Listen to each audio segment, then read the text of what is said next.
These days, we occasionally hear that the economy is slowly getting better, that the numbers are finally, gradually turning in our favor. But is that true or just political fuzzy math? My colleague Brett Baer looks at the still predominantly red numbers tonight. Our deficits are falling at the fastest rate in 60 years. Our deficits are falling at the fastest rate in 60 years. Our deficits are falling at the fastest rate in 60 years. It's clearly a favorite line for President Obama, but experts say it's just not true. The deficits, the annual shortfall when the government's expenditures exceed the revenue coming in, have been dropping in recent years, but not, as the president claims, at the fastest rate in 6 decades.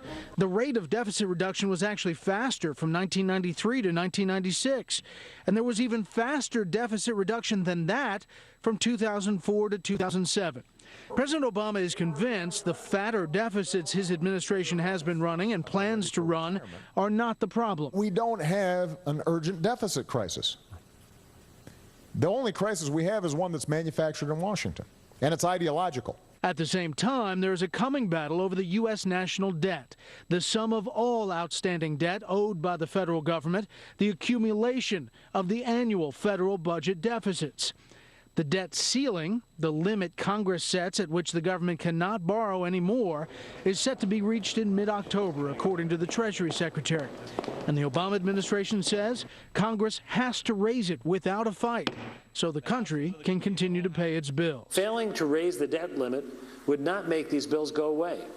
It would, though, have a disastrous effect on our nation. House Speaker John Boehner promised a, quote, whale of a fight over increasing the debt ceiling because he says Republicans see a simple equation. No, we're not going to raise the debt ceiling without real cuts in spending. It's as simple as that. The national debt clock, adding more than $50,000 every second, has done something peculiar. When it comes to total public debt, according to the administration, it stopped ticking forward.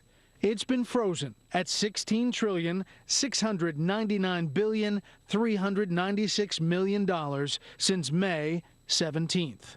According to the Treasury Department, officials have been using a toolbox of, quote, extraordinary measures to allow for continued borrowing.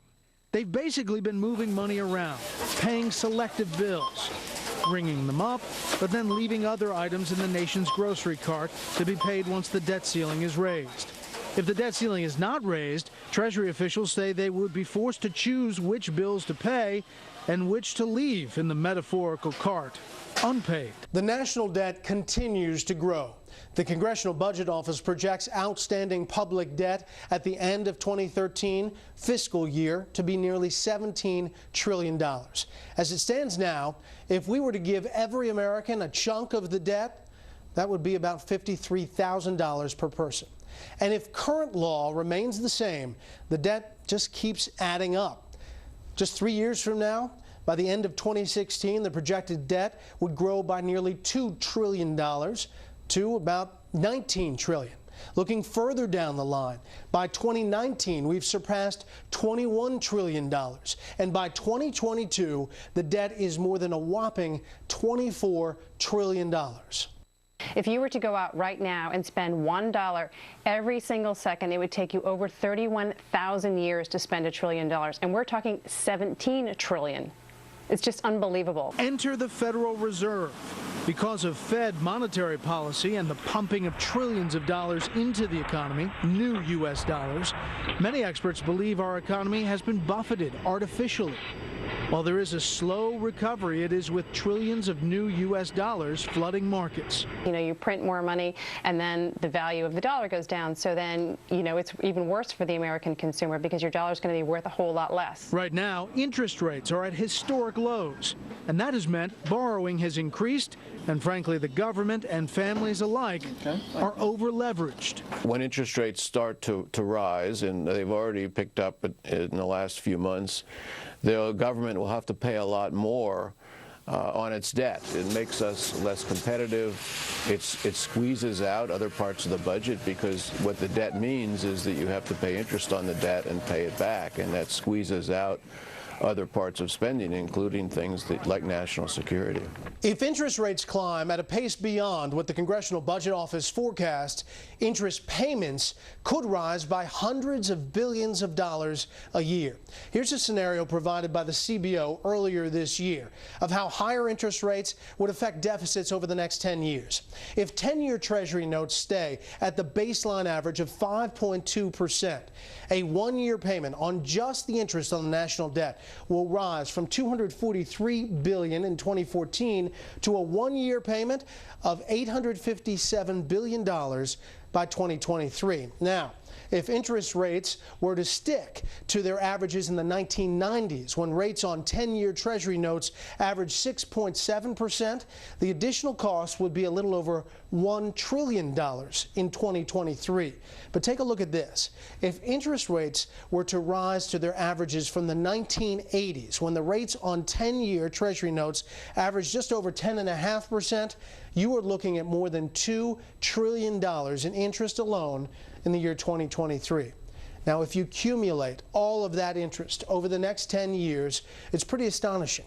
It could be anywhere from nearly $5.5 trillion to nearly $12 trillion interest on the national debt. If it reaches this high over 10 years, we will, as a country, spend more on interest on the national debt than we spend on Social Security. So the prospect of higher interest rates and inflation potentially creates not just a personal credit crunch, but a real dilemma for the U.S. government, already dealing with baby boomers hitting retirement and a stretched Social Security and Medicare system, something President Obama pledged to address early in his first term.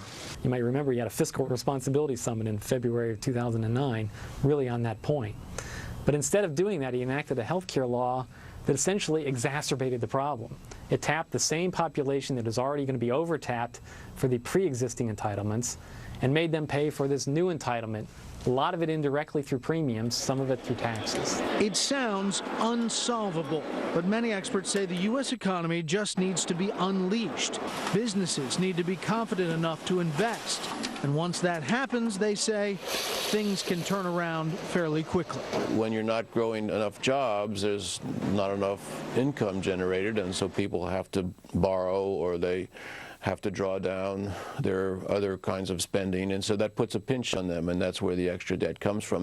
And the key, and why you can be hopeful about this, is if we get a stronger economy with more jobs, we can get around this problem. In Washington, Brett Baer, Fox News.